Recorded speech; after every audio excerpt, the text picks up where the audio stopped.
Scott's back again this week, which is great for me. It means I didn't have to prep anything.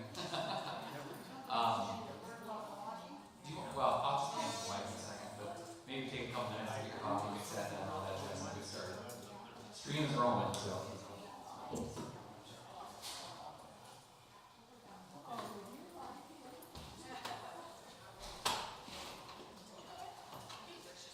Coffee's coming, so don't panic.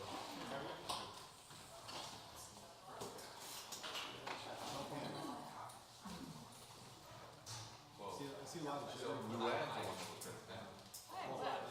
what I remember. Hey, I think I'll have no coffee cups, Max. It's already been wine.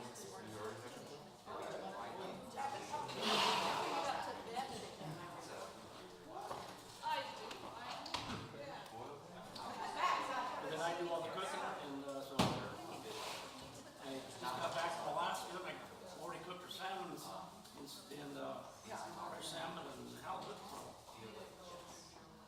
Good morning, Miss Gretchen. Good from the backside. Are you rested up now? Yesterday's record. Now, do you think I can get it? Oh, yeah. No, I mean,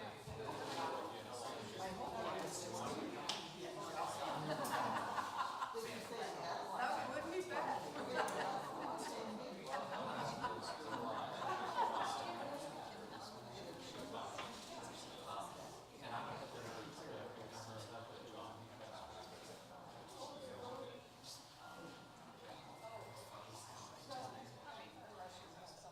yeah, so How are you? I haven't seen you in a while. Are you behaving?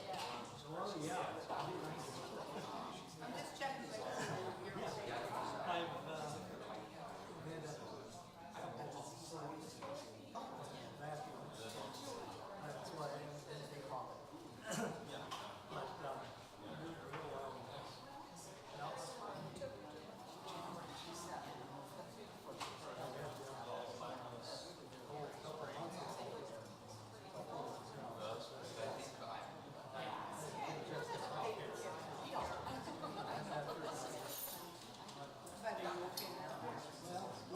Pretty good now. He's in hospital.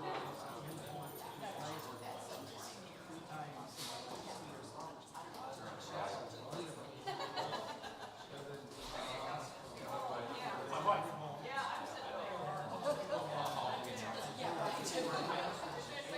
all right, I want to welcome back Scott Silver.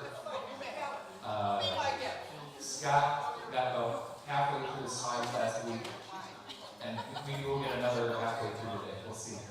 No promises. Lord be with you. All right, thanks, Scott. Good morning, everybody. Good morning. Thank you for having me back. I know you didn't have a choice. Here I am. But we showed up. But you showed up, and I appreciate that. Your fan club is here. Thank you. So we're going to continue talking about Milwaukee history today.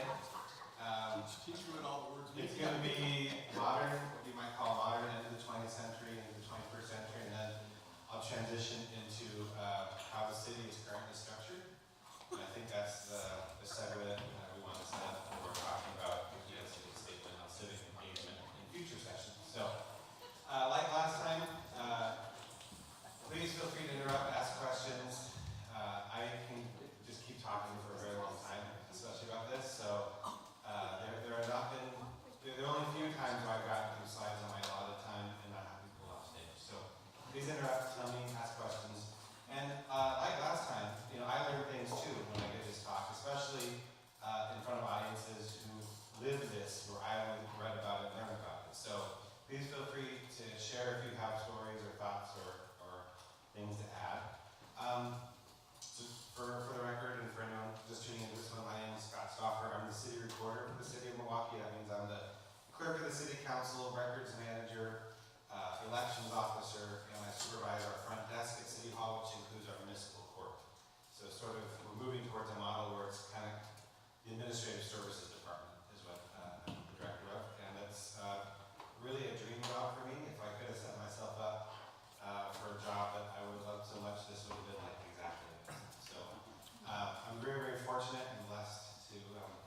do what I do every day, I serve this community, and I'm super happy and excited to talk to you guys about it because it blends two institutions that I love. So anyway, we talked about the 50s and the 60s last, so we kind of got to the 70s and 80s, because there's sort of some pivotal political stuff that happens, especially in the early 80s, that has really shaped the narrative in local government in North Clackamas County since then. But I'll just say a brief disclaimer on the politics of this city that kind of has helped, I think, in understanding what happened in the 70s and 80s here. Going back to the very beginning of European American settlers founding what would become Milwaukie, you can honestly and without much bias say that Milwaukie has always been a center-left community. Even in the 1800s, abolitionists were here, folks who believed in transparent and good government were here. The ethical treatment of people who weren't white was always a prominent value of this community. And that was predominant in our politics, like I said, the 19th century through the early 20th century. And if you're an observer of current politics in Milwaukie, you can probably observe and know that center-left political leaning has continued in the 21st century. But there was one sort of swing in the 70s and 80s. If you're familiar with national politics, there was a movement kind of called Reagan Democrats. Folks who were blue-collar working class probably voted Democratic since the FDR days in the 30s and 40s, but really went with Reagan pretty hard in the 70s and 80s when he was on the ballot. And Oregon, that's kind of a trend that you saw here in Oregon too, and Milwaukie went that way as well. And so in the 70s and 80s, you have a lot of conversations in Milwaukie about good government and open and honest government and transparent government. Remember, these are also the days coming off the heels of Watergate. You get Oregon adopting its first public records and meeting laws in the early to mid-1970s, largely in response to what they saw out of DC. And so that sparked this conversation about what government should be doing and how accountable and how we make sure government remains accountable. And so I think that's a really good presage to what happened in the late 70s and early 80s here. So in the late 70s, you have that national conversation. You have a bit of a conservative tilt coming up in Milwaukie and the North Clackamas County area. And then you have people in my position in local government saying, okay, how do we make the most efficient and most logical form of government structure here in North Clackamas County?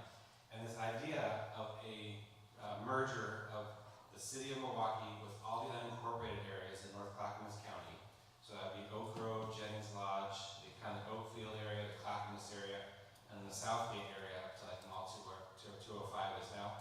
This idea that what if we merge all this area into one big city to best provide efficient services? I mean, you have the county and the city providing services now, and then you've got at least some administrative overhead that you could probably deduplicate and have a cost savings. It seemed like a really good idea. It seemed really popular.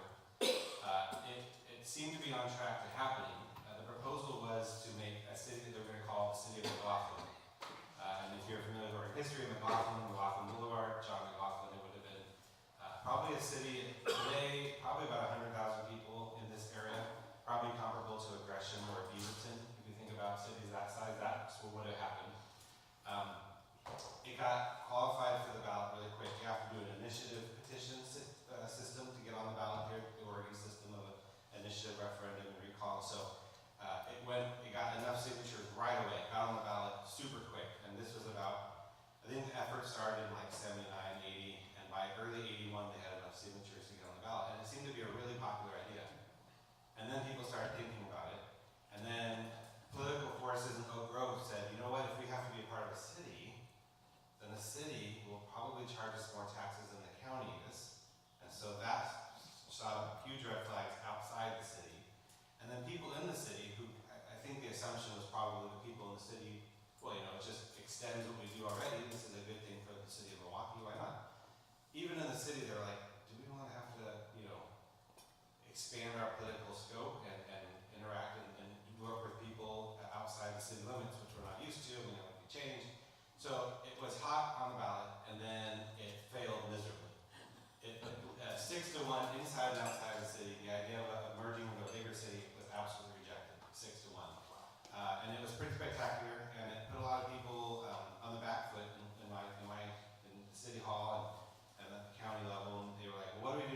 actually my favorite part of the whole thing. So remember, 81 is still the height of the Cold War, right? And communism is still a very scary thing. Well, some forces, the political forces opposed to the city, had some creativity, and they created that poster up there. It says "Vote No Consolidation." And if you were to look close at it, you can see that's sort of a big octopus-looking thing with some horns, and it says "Super Government Consolidation," and it has a tie to the world and the U.S. And then the little pieces are Southgate, Oak Grove, Overland Park, Clackamas, Concord, Oak Lodge, Jennings Lodge, and Aldernell. But it's basically accusing, if you read into it a little bit, you might read that the city of Milwaukie is a communist octopus trying to eat up all these unincorporated areas. Strong opinion.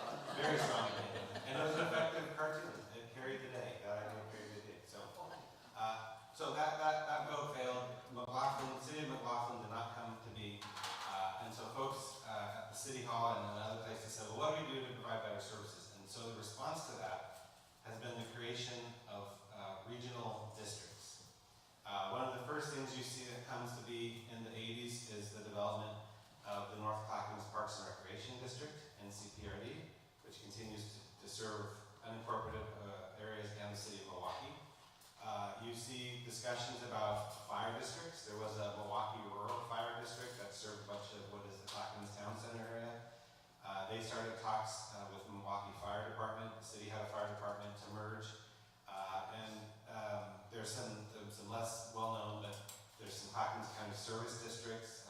Clackamas County Water Environment Services, WES, came to be south outside the border. You see some of these mergers happening. Oak Lodge Water Sanitary District, which serves primarily south of the city of Milwaukie and Gladstone. So you see government folks saying, how can we continue to do this if we're not going to be a city? So you see districts forming. And NCPRD is one, Parks District, and in 1996, the Milwaukie Fire District formally merged, Milwaukie Fire Department merged formally with Milwaukie Rural Fire, became Clackamas Fire District #1, which if you've noted any political, local government stuff in the last 20 years, Clackamas Fire is now the second largest fire district in the state of Oregon. The biggest being Tualatin Valley Fire out in Washington County, and then Clackamas Fire District #1, which comes from right here in Milwaukie where it started. It goes around Gladstone. Gladstone has its own fire department, but then Oregon City's in it, and then it goes all the way out to Boring. And I believe where the fire district is perhaps in some version of staging of merging with Sandy Fire, so it goes all the way to Mount Hood almost. So that started here. It's not directly related, but in the 70s, another district that really came into being today is the North Clackamas School District, which originally started back in the day. Oregon school districts, basically every school had its own district, and over time they merged. That's how you get, like, I think Milwaukie Union High Schools, because it was represented the union of several smaller districts at the time. But in 1972, the districts that had supported Milwaukie High, Clackamas High, and Putnam High came together and became North Clackamas Schools. And to reflect the centrality of Milwaukie in that whole story, the district headquarters for North Clackamas Schools continues to be here in Milwaukie. Just down Lake Road here, if you're going east, there's a brown building kind of set off the road. Looks like a really big house maybe in its structure. That was the North Clackamas School District headquarters. It's still their property, and I believe that their IT office is there. And then across the street from that, down Freeman, there's an office building that is now the North Clackamas School District. About 20 years ago, they bought that building, and about 5 years ago, they moved into it. So North Clackamas School District, which now extends, includes Milwaukie High, Putnam High, Clackamas High, and then Nelson High School out in Happy Valley. That's our North Clackamas School District. So in the wake of this failure to merge into one city, you have these growth of regional districts to provide some of these services. And in a lot of ways, that's gone really well. But there is a bit of an issue with our parks. There's some disagreement about who runs the parks in the city of Milwaukie, and do the areas outside the city have enough parks? If you remember 10, 15 years ago, the city of Happy Valley had joined the North Clackamas Parks District, but then they decided to get out, and there was a huge legal fight between the city of Happy Valley and Clackamas County. Clackamas County serves the Parks Board, and that was a huge political struggle. Milwaukie kind of finds itself a city in a similar spot now. We proudly say that the city owns all the park property in the city, but North Clackamas Parks maintains them for us. And how that relationship works and if we're really serving the people the best we can is probably a big question mark. That's a political football that's kind of tossed around. So there have been consequences in terms of are we providing the services the best we can in the current model, and questions that our political leaders struggle with today. So that was a big consolidation vote in the 80s. I think I mentioned it last time, but in 1962, the city adopted the moniker, the nickname Dogwood City of the West, based on the then largest dogwood tree in the world that existed at 32nd and Harrison Street. It's not there anymore. And so 62 became Dogwood City of the West. In the 80s, we started celebrating what we call Dogwood Day, which is May 21st. It's the city's birthday, city day of incorporation. And we've had contests, we've had different celebrations. If you ever get any of our city swag, any of our branded materials, we often, our city logo is the dogwood, and we have these Dogwood Day stickers that we hand out, so that's pretty cool. And honestly, Literally right when I went to. yes. So, you have areas of unincorporated embedded with Milwaukie around them. What happens down the road? Do those end up being annexed in or not? That's a good question. If you look at a map of Happy Valley or Milwaukie, our borders, and really if you look at almost any city, to me famously, if you look at all over the place, and there's this huge square in their footprint because they had this huge fight about 20 years ago with Nike about incorporating into their city, and Nike won. They're not the city of Beaverton. But to the point that Mike asked about annexing, one other thing that was happening in the 80s, at the same time we had this fight about merging or not, and then regionalization, you have this agency who'd been around for a while. They were called the Metropolitan Boundary Commission. Had been around, and its main job had been, it was a pretty small agency, but its job was to settle disputes between cities and governments and private property owners about where borders were. Well, in the 80s, Milwaukee metropolitan voters, Portland metro area voters, decided to enhance Metro, which we call today now the Metro Regional Government. So you have this tiny agency that now, 40 years later, it runs the zoo, it runs the expo center, it's doing housing now, it runs a park system of its own. So in the 80s, Metro is coming into its own and being given by the state and voters authority. And one of the things they started to do is say, okay, to that exact question, if you're not going to have people in cities, how are you going to take care of and provide these urban services for folks who basically live in a city but don't have a city government over them? And so their response was, one of the things was the metro growth boundary, which Milwaukee is sort of in the middle of the metro area. We don't have to worry about land being added to the housing supply. But they went around to every city and they said, okay, here's your current city limits, but let's talk about where you're going to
it's one of those things that a city you think should be thinking about it, but you know, when it comes down to it, we have so many other things to do to serve the folks that are in our city already.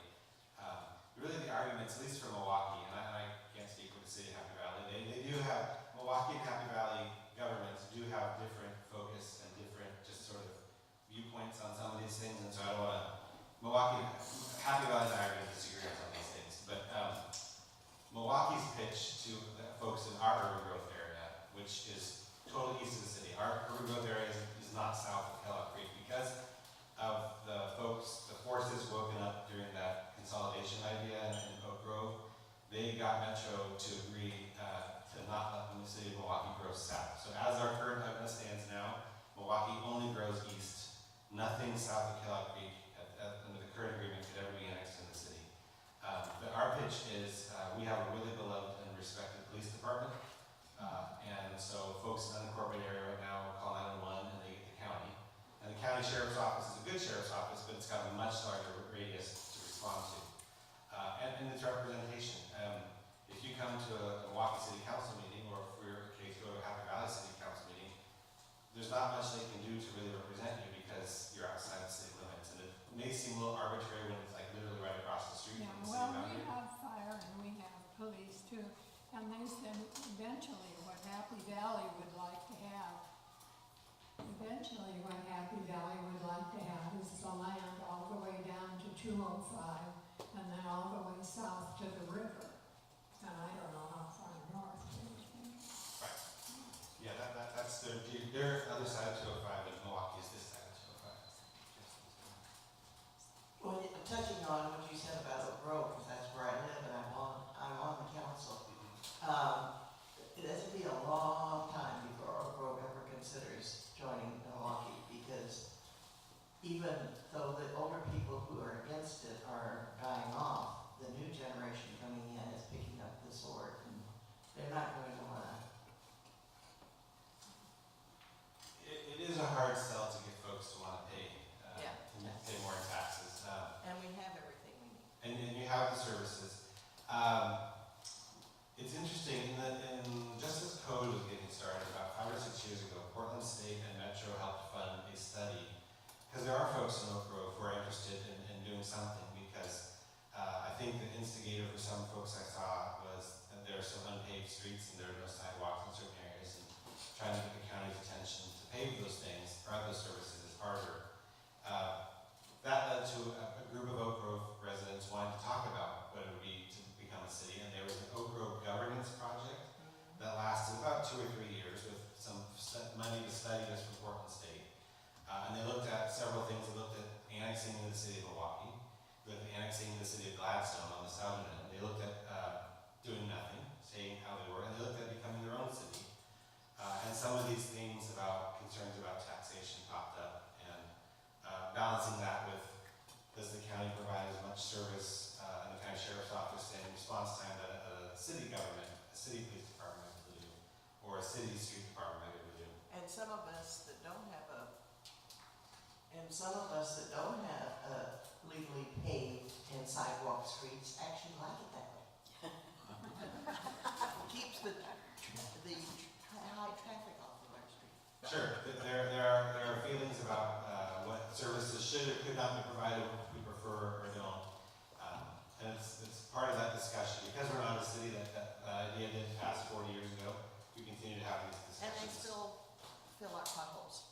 They still feel potholes. Hey, Scott, can I Yeah. ask a question? So, I live in Hold on, Milwaukie. For the viewers at home. Okay. Well, they can hear anyways because it's clear. And so I live in Multnomah County, right, and don't know that much about the politics here in Milwaukie or Plaquemines County.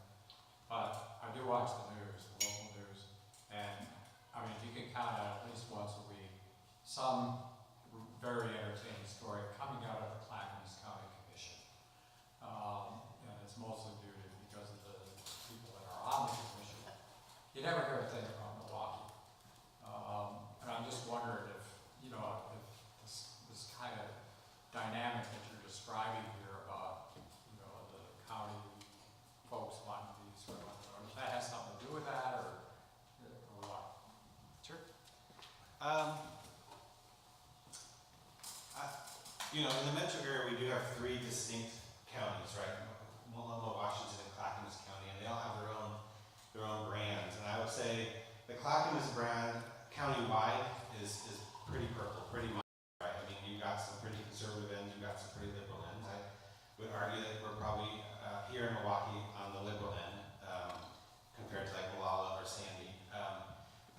And as a whole, I think that the folks perhaps appreciate in Oak Grove more the moderate views that sort of come out of Clackamas County Commission. Overall, the County Commission is interesting to watch because it has swung back and forth throughout every single election. They're nonpartisan elected officials, right? But Jim Bernard was a Democrat. John was a Republican. Tootie Smith was a Republican.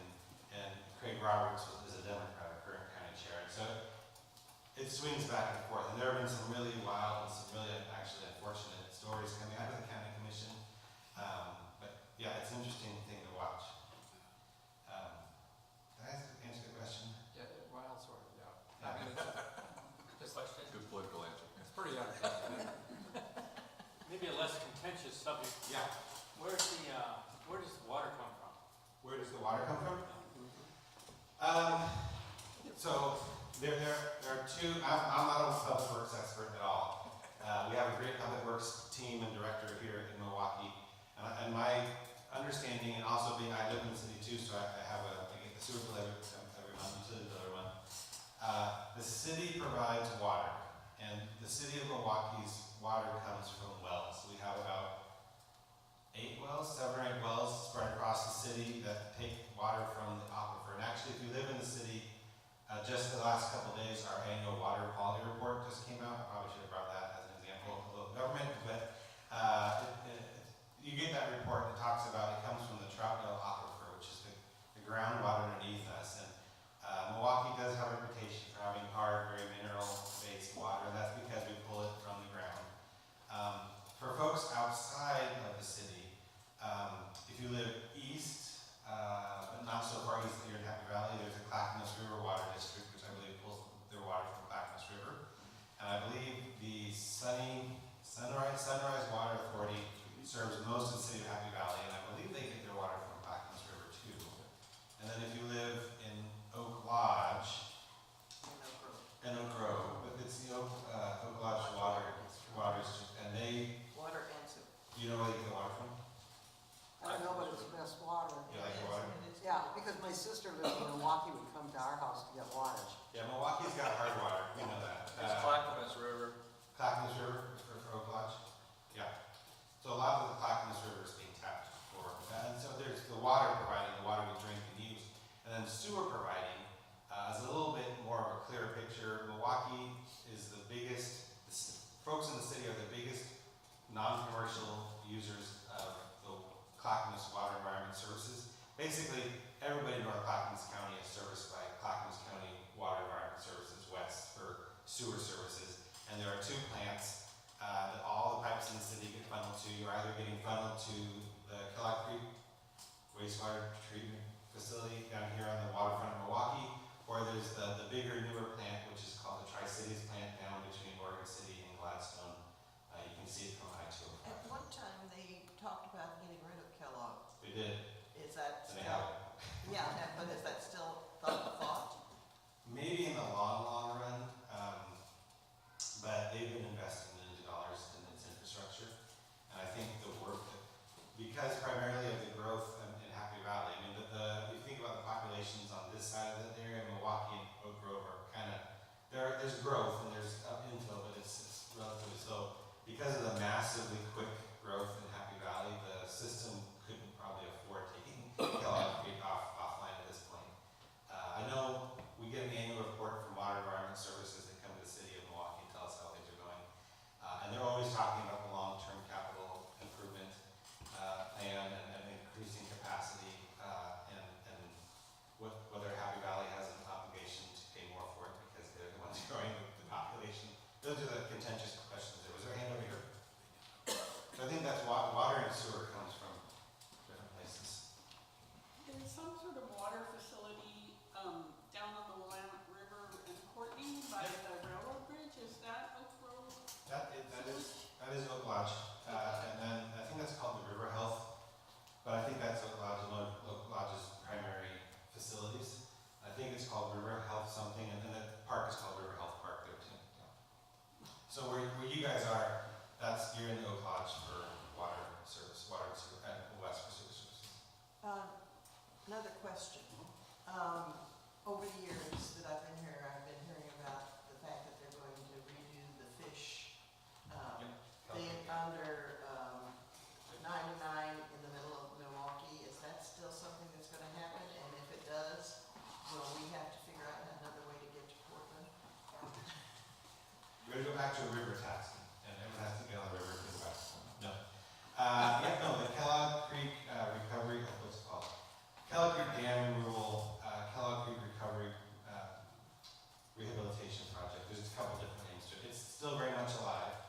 by the 1860s, they really didn't need that anymore.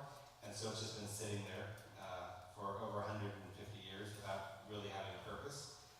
You know, time marches on. That was originally called Front Street, Front Avenue, and then the State Highway Commission decided to build a superhighway in the 30s and it became Milwaukie Boulevard Superhighway. And that's kind of more or less, it's probably been upgraded at least once in maybe the 60s, 50s. But that's the state highway structure that sits over the top of that creek and that dam now. There is still a movement to restore, to remove the dam and restore Kellogg. It's a lake now, and then behind that it's Kellogg Lake, which is a man-made lake. And so once the dam goes away, it'll go back down to being a creek, and the creek will go continue to come past us here all the way up to it splits, but it eventually goes to Mount Scott. Still very much an active project. The city has been involved in it more or less off and on for the last 20 years. Political leadership in the city has prioritized that for years and really tried to make that something that happens. As of last year, the city has secured about $22 million for that project. It's super complicated, not only because it's a concrete structure in a creek that's super old, but it's overrun by a state highway.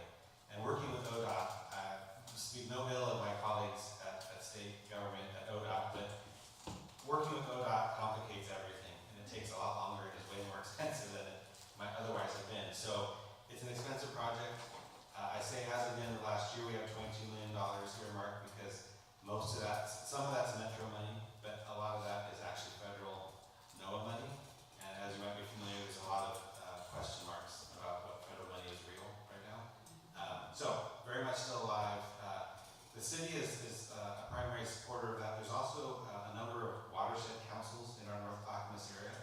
And the one that's taking lead on that is the North Clackamas Watershed Council. It's sort of like a group of record for that project, but still very much on track. And the idea is that the bridge, and actually, you know, ODOT keeps thousands of bridges across the state, and that's one of the bridges that ODOT takes care of. And it actually is in need of being repaired and replaced anyway. So there's some, is it high on ODOT's list, the bridge, the dam part aside? Probably not, but ODOT's gonna have to replace it at some point anyway. So there's some ODOT's not standing in the way of it, it's just they've got a lot of steps and it costs a lot of money to replace the state. And is there any thought of how they're going to work that? There will be some pain for a limited duration when they replace it, but they're gonna replace it. It would just be a brand new bridge. And to be truthful, for most folks driving across it every single day, they'll see a new bridge and they won't notice anything different. You know, if they hang out in the area, they'll know that the lake is gonna go away and it'll be a creek again. And if they pay attention to fish counts, they'll know that fish will be able to get back up Kellogg Creek like they used to a long time ago. But yeah, still much a project, and we hope still funded. All right. Can't remember anything else in those slides, but we're in the 2000s. Can we go back one second? I talked about it. Yeah, all mergers. City infrastructure-wise, in the 90s, we decided that it was time for the police department to have its own building. So we built, the voters approved a bond measure in 1994, the public safety building. That building there was open, and that's still our police department headquarters at 32nd and Harrison. Was it Wilbur? Yeah, it was a grocery store before that. Yeah, Albertsons. Albertsons.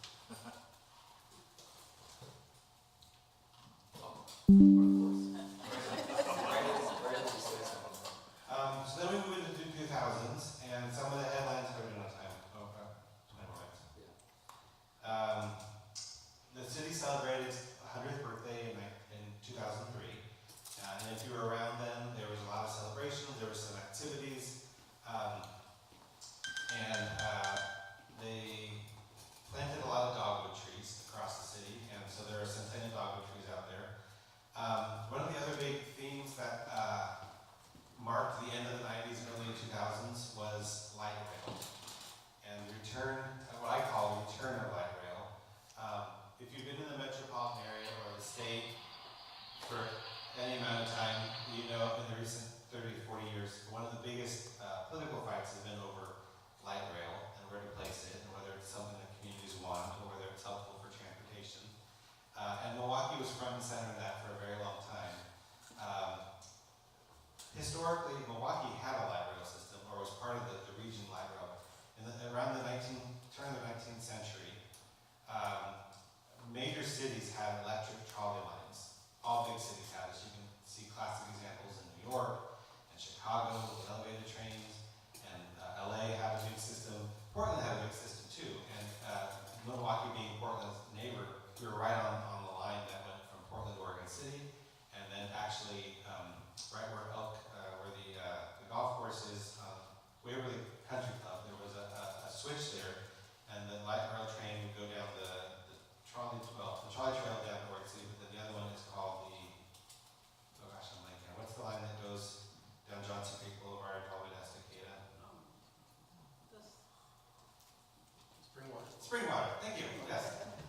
that junction, so you come down the light rail line from Portland, and you would either continue out of Oregon City, or you take the switch and go down the Springwater, which if you go all the way down the end of the Springwater Trail would take you to Estacada, which is kind of fascinating. If you ever drive out to Estacada, you can see in sections some of that line. So we had light rail. It came here in 1893, and Milwaukeeans by and far loved the light rail system in its day. Before our police department had a vehicle, our town marshal or our police chief would take criminals in custody on the light rail line down to Oregon City, so we didn't have jail. So there's stories of the chief holding guys' heads between his legs and saying, "Hold still, we're going down to Oregon City." When it goes to you. Can't imagine that one well.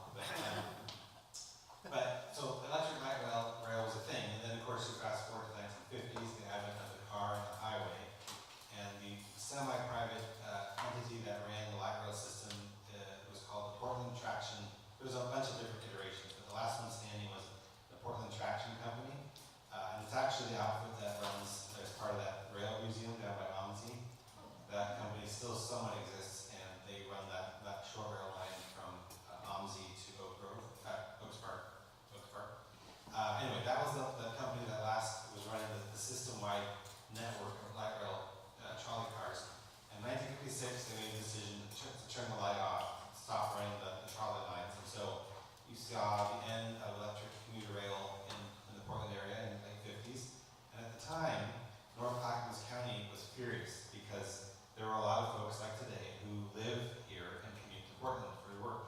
And the end of that was a big upset, and there were all kinds of protests and all kinds of political organizing, and it obviously didn't make a difference because the company still went out of business. Fast forward to the 80s, and state lawmakers and local and Portland starts talking about bringing back the light rail system, and they do, and Portland brings back its MAX system. And then you fast forward to the 90s, and they start talking about expanding that network, that light rail network, to other parts of the metro. And one of the primary places they talk about really early is bringing it back through Milwaukie. Ideally, I think they want to get to Oregon City. But they start talking about bringing the light rail back to North Clackamas County, which, if you remember the politics and the thought of the 50s, people here really loved it and they wanted it. You would think that maybe they still want it. Well, the political winds at the time said no. They really didn't want it. Some people here wanted it, some people didn't want it, but it was a really contentious issue. So I've heard stories of city council meetings where they were shouting and all kinds of threats. The anti-light rail forces reached their zenith in 1997 when they successfully recalled 3 of our 5 members of city council, including the mayor. The council here supported light rail. They got 3 of the 5 recalled, and ironically, the people who replaced them were just as ardent, if not more ardently, in favor of light rail. So that hit its mark. They fell off away, and then really the early 2000s, you have the city working with TriMet and state agencies and Metro to figure out how to fund light rail. And in 2015, light rail returned to the Milwaukie area, and it comes through the city and stops at the Park Avenue station. I don't know, I imagine TriMet has a plan somewhere where they would like to get that line all the way down to Oregon City. It just makes sense in terms of where the traffic flow is. And then maybe in the long run the green line that stops at the Clackamas Town Center down 205 and make a big southern loop of it. But for the political forces we've sort of mentioned before, there's probably some hesitancy south of where it is now to finish that. And TriMet's got other fights to pick with its light rail in southwest Portland and some other areas. But a big political topic at the end of the 90s, early 2000s here was the light rail, and it did return. The other big project that the city took decades to finish is the development of what we call Milwaukie Bay Park today. It took us about 30 years to acquire all the property. For those who've been around a long time, you might remember when there was Bates Tavern on McLaughlin Boulevard on the riverside. There was at least one boat shop. There was a more active logging, Caffel Brothers logging boom on the south side of Kellogg Creek. It was a bunch of commercial properties with a foothold of the city since at least the 50s has had that boat ramp there. It was called the Jefferson Street Boat Ramp up until the 2000s, and it was more of a gravel pit with a makeshift boat launch. But the city prioritized making that a public park. So the city of Milwaukie acquired the properties that go into now as Milwaukie Bay Park over a series of 30 years. And in 2015, we dedicated the completion of Phase 2, which Phase 1 was acquiring the property and taking down the commercial buildings. Phase 2 is making it look like a park. And so that's where we are today. city believes there's a phase 3 to that park, which includes an enhanced amphitheater and a water feature and some playground structure type stuff for children. And I don't know that the Parks District fully believes there's a phase 3. And when you have a city saying that they own their property and a district saying that they run the property, sometimes you come at crossroads with each other and it becomes political really quick. So, Black Isle Parks, we had our first female city manager in 2010 when the city council fired then city manager Mike Swanson and temporarily replaced him with Pat Duval, who was our city recorder and was my mentor, as I mentioned last time. And there's the Centennial logo. And then we fast forward to the 2010s, some of the highlights of the last 15 years. Everyone knows where Elk Rock Island is. Did I talk about that last time? You know about the island? In 2017, we finally annexed it to the city. It was actually a Portland park and technically a city of Portland property because the Kerr family, who almost 100 years ago happened to be the ones who owned it, they donated it to the city of Portland. And so Portland Parks and Rec took care of it for much of the last century, but then through a series of boundary discussions with the city of Milwaukie, Portland finally acquiesced to give the city of Milwaukie Elk Rock Island. So the island is now part of Milwaukie. That was a big deal. We became a college town in 2019. Clackamas Community College Harmony Campus. If you go down Lake, it becomes Harmony, take a right, and next to the Aquatic Center there's CCC. We did what we call cherry stem annexation. You annex the street to the property you want to annex.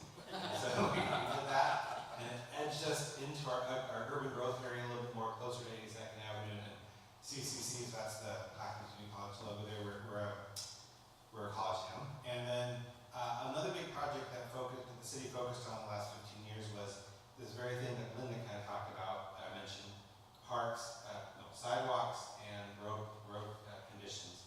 And if you look across the city of Milwaukie, there are some pretty good areas and there are some not so great areas. And there are people who have big opinions about whether they want sidewalks or don't, and whether they want a street paved or no, or they don't. And the city council started talking about 2015 to 2017 about, we had started to hear that some people really wanted sidewalks and they wanted it now. And in particular, parents were coming to us, in particular saying around their schools, they needed safer routes to schools. And there's actually a program called Safe Routes to Schools that helps communities figure out the infrastructure to get kids to be able to walk and ride their bikes to school safely.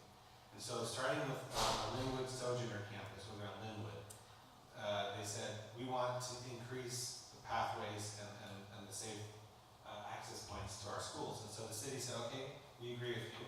Let's build a list of all the projects we want to do. It took a couple of years with our public safety advisory committee the city has. They identified like 80 projects, or probably even more, and a cost of probably about $80 million. And they said, okay, this is great. This is what we want to do. How are we going to do this?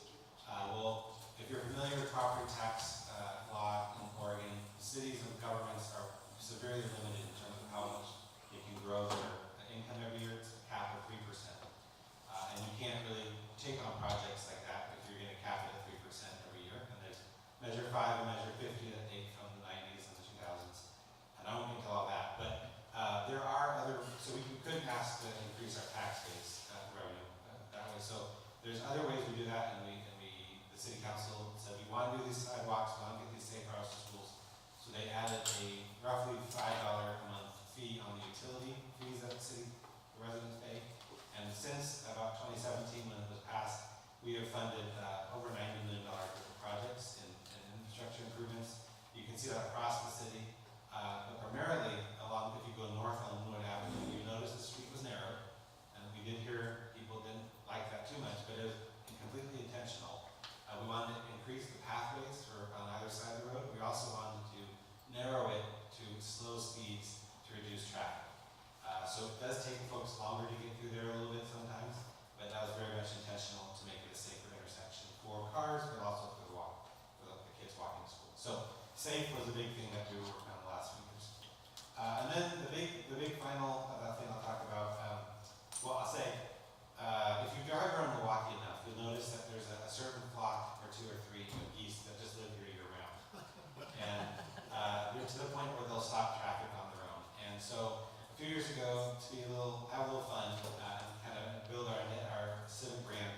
we adopted Millie the Goose as our mascot. And there's a picture of Millie with a medallion on, and Millie will appear at different city events and community activities. And then the person that's standing there is Emma Sager, who at the time was our assistant city manager, but is now our city manager. So Emma is our big wig.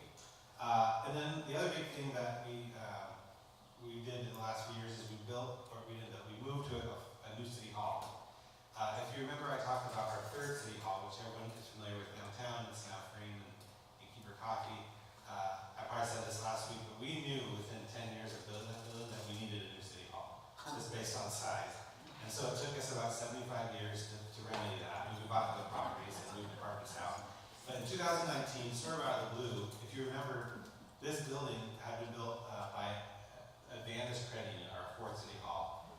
Credit Union was then called Electric Credit Union, and then they became Advantage Credit Union. And they approached the city in 2019. They said, we've got our headquarters, so we're going to build some new buildings in Oregon City, and we want to offer you guys a pretty good deal because we know you guys need a new city hall.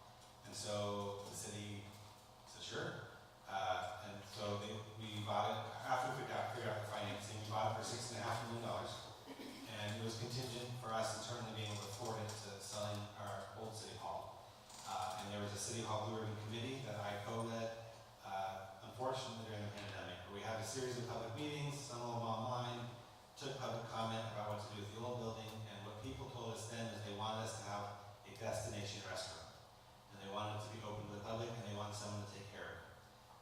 And we went through a request for proposals process on that building, and we got super lucky that we got a developer, a guy named Henry Travis, who has this interest and niche in taking older buildings like this. He's done a few of them across the metro area and repurposing them. And if you're familiar with, in Beaverton, there's the Loyal Legion Hall. I think it was some sort of a dance studio. We turned into a very popular club or bar situation, restaurant. I walk past it all the time, where I get my car services. There you go. Beaverton Kia. Beaverton.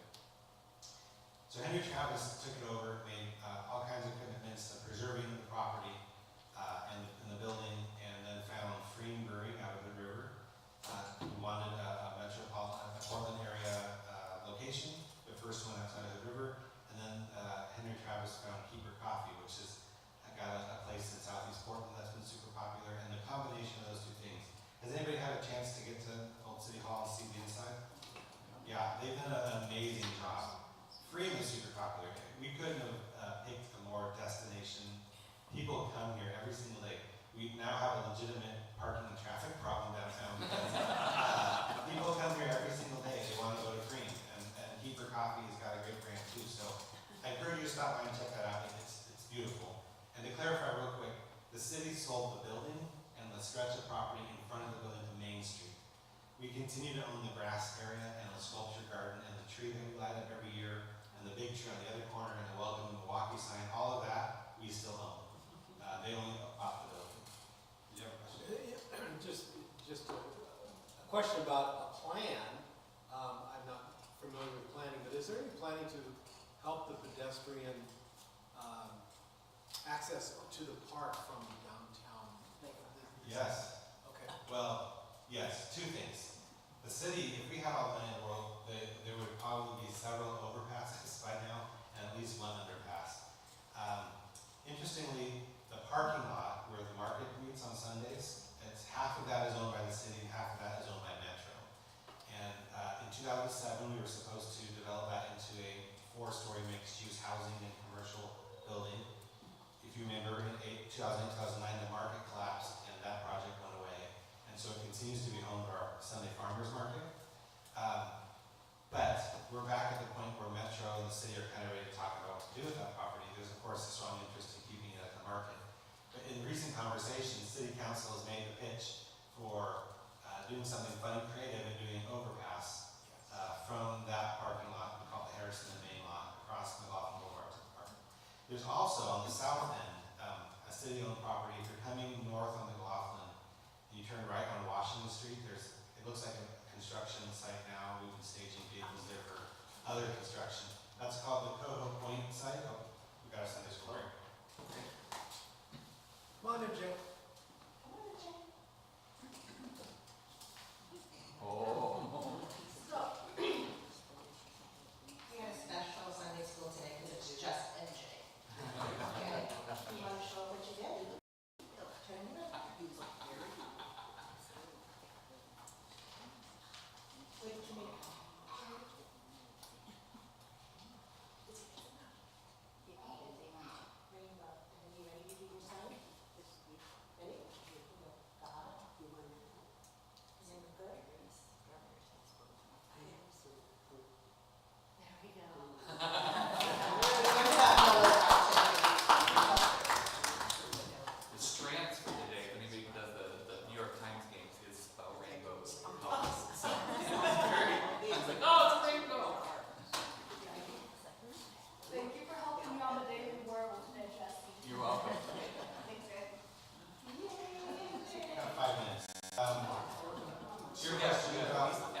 a development agreement with that dentist to redevelop that property into a multi-story, kind of like the Axel Tree Apartments, but something similar like that.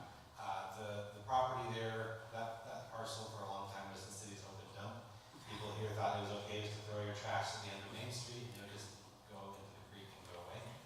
So it's a very soft ground, and the developers run into some long-term struggles with FEMA to get approval to build there. I think we're still on track for that.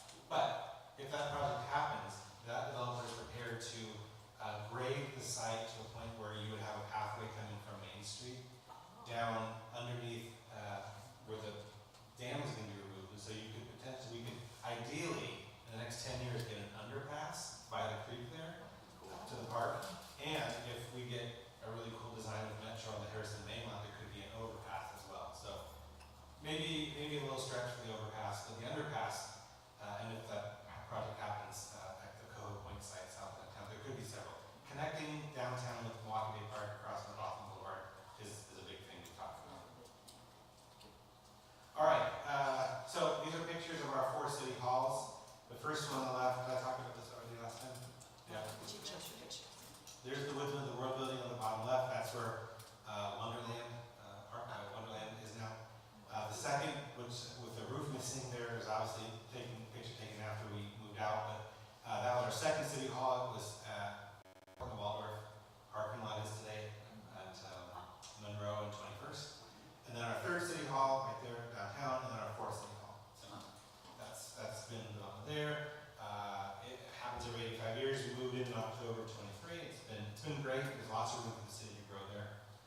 And then Historic City Hall, Freeman and Keeper, and it's great. Now I'll really briefly go over, should I do the org chart or is this a good stopping point? No, do the org chart and then next time you can speak.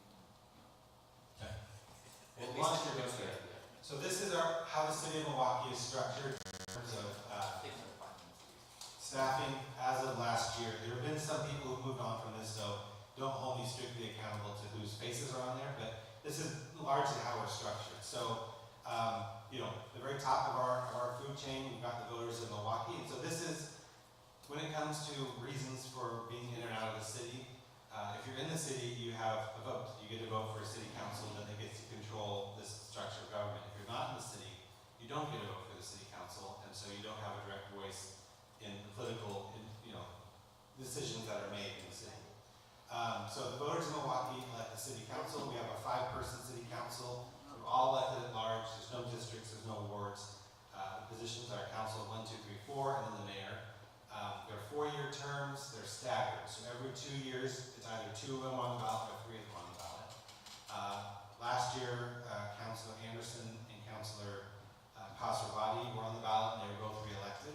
So next year, Mayor Beatty could run for re-election as mayor chooses, and then Councilor Staben's position and Councilor Massey's position will be on the ballot next year. The city council hires 3 people, and that's it. They hire the city attorney, they hire the municipal court judge. So those are the top right. We got our city attorney Justin and our judge Kimberly Graves, and then they hire the city manager, and that's Emma Sager right now. And Emma hires everybody else. So for all intents and purposes, the city manager is the chief administrative officer of the city and makes by and far through the hierarchy all the decisions about hiring. We have a director system in Milwaukie, so we have a level of directors. We've got Assistant City Manager Joseph Relio, who right now is also our acting Community Development Director. Community Development does things like building, planning, engineering, and sort of the physical infrastructure and planning of the city. They'll report to Joseph. Joseph was our Community Development Director before he got promoted to Assistant City Manager. I think we're going to be hiring a new Community Development Director in the next few months. And then there's this person you might be familiar with who does administrative stuff, city reporter. We've got a finance director and a finance team. We've got public works, who does things like sustainability, natural resources, streets and water, storm water, fleet facilities. We've got our public safety, police chief Burdick, and we've got 2 police captains that oversee the administrative and operational side of policing. We've got a library. We have a very popular letting library, as you probably know, and we have a library director. We've got a human resources department. That is a pretty small department, but they take care of all of us. So this is the current structure. This is pretty typical in cities. There are some variations.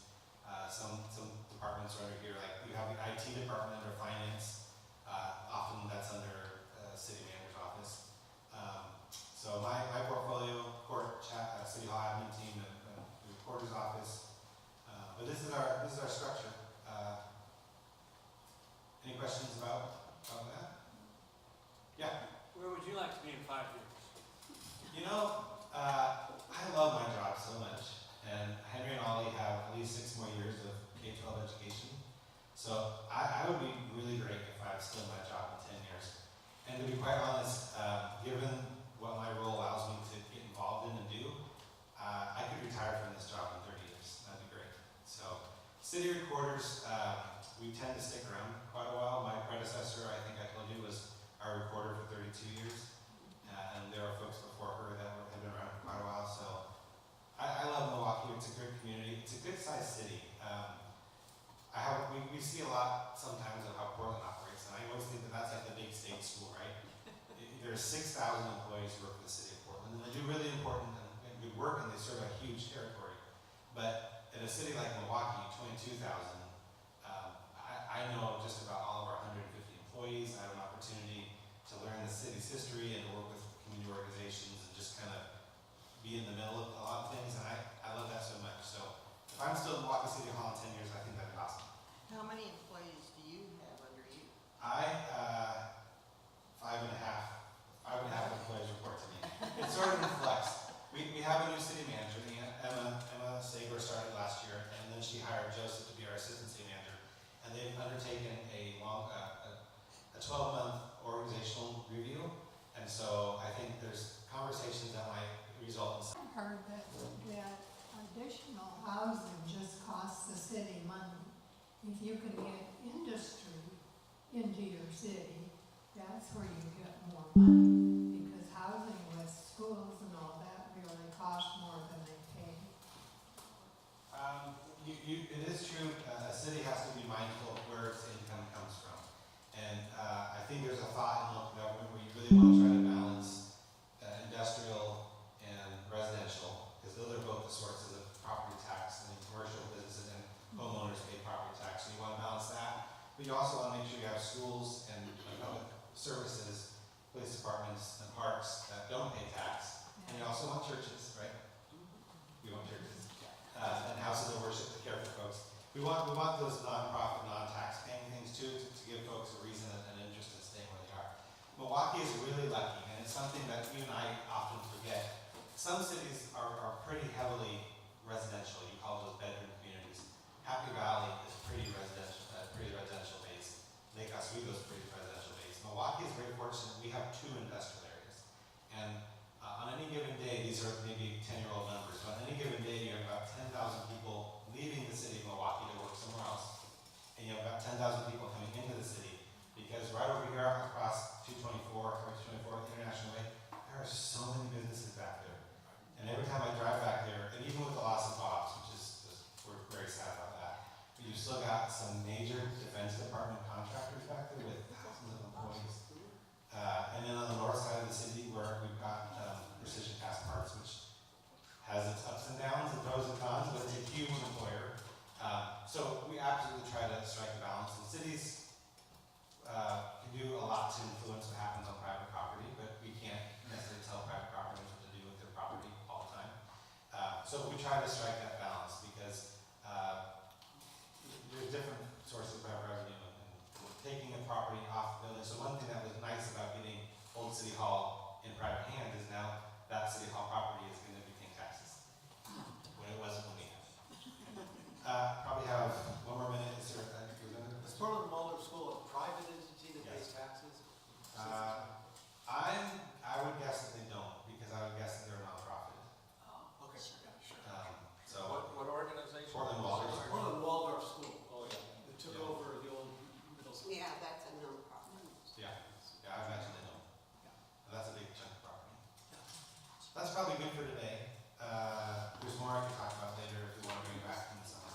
Yes. Any final questions? Thank you for letting me ramble.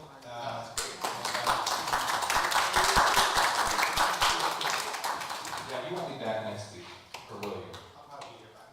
Okay, Scott and I will talk whether he's going to talk more next week, which would be great. But then otherwise, reminder, semi-annual meeting on the 20th of July, so we won't have it all that day. So that more of you stick around for the semi-annual meeting. But at some point, either next week or the following week, I'll be talking about the